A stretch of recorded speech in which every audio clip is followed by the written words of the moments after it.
इस क्वेश्चन में हमारे पास दिया गया है कि एक बैग के अंदर 5 वाइट बॉल्स और 6 ब्लैक बॉल्स हैं। एक दूसरा बैग है जिसमें 4 वाइट बॉल और 3 ब्लैक बॉल्स हैं।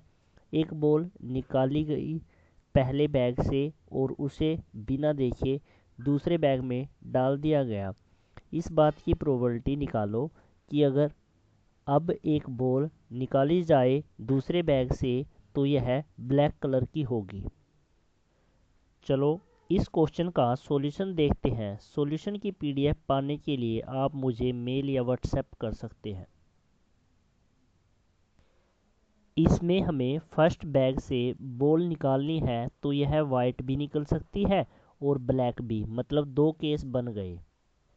यह बात पूरी एक्सरसाइज के लिए याद रखना कि अगर प्रोबेबिलिटी के किसी क्वेश्चन में हमारे पास केस बन रहे हैं तब एक केस की जितनी भी घटनाएं इवेंट्स होंगे वो आपस में मल्टीप्लाई होंगे और एक केस दूसरे केस के साथ हमेशा ऐड होगा। हमने माना इवन एक ऐसा इवेंट है कि फर्स्ट बैग से वो वाइट बॉल निकले और E2 एक ऐसा इवेंट है कि फर्स्ट बैग से ब्लैक बॉल निकले। ये हमारे दो केस बन रहे हैं।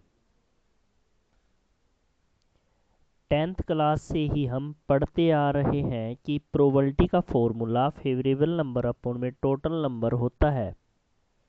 तो इवन इवेंट के सिलेक्ट होने की प्रोबेबिलिटी है 5/11, क्योंकि इवन वाइट वाला इवेंट था जिसके फेवर में 5 बॉल है और टोटल 11 बॉल है।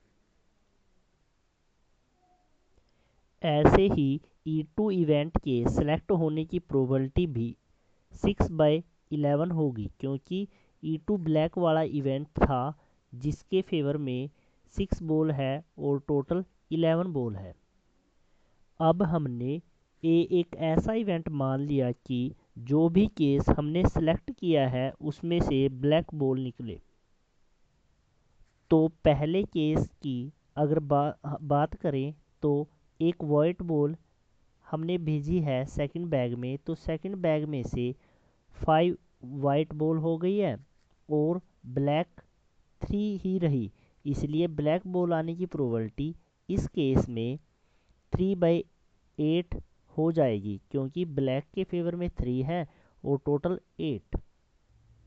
ऐसे ही अगर हम दूसरे केस की बात करें तो एक ब्लैक बॉल हमने भेजी है सेकंड बैग में, तो सेकंड बैग में 4 ब्लैक बॉल हो गई और वाइट 4 ही रही, इसलिए ब्लैक बॉल आने की प्रोबेबिलिटी इस केस में 4/8 हो जाएगी, क्योंकि ब्लैक के फेवर में 4 है और टोटल 8।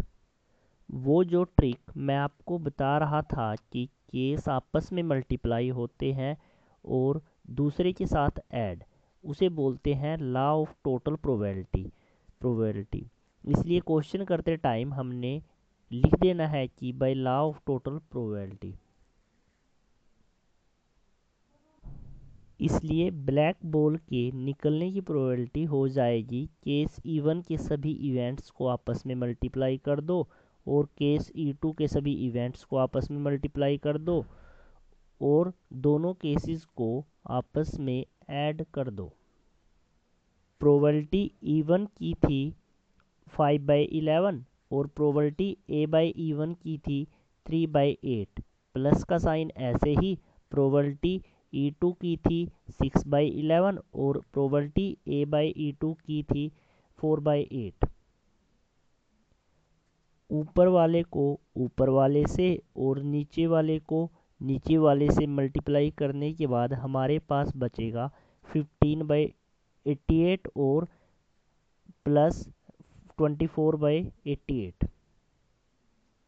अब एलसीएम लेंगे। अगर डिनोमिनेटर मतलब नीचे वाले डिजिट्स अगर एक जैसे हों तो दोनों में से नीचे एक डिजिट रख दो और ऊपर वाले डिजिट्स को ऐसे ही लिख दो। जैसे इस क्वेश्चन में हमारे पास नीचे 88 सेम है तो हम 88 को एक बार लिखेंगे और ऊपर 15 + 24 सेम रख देंगे। अब आप सोचोगे कि इसमें हमने वो एलसीएम निकालने वाला क्रॉस मल्टीप्लिकेशन का मेथड क्यों नहीं लगाया।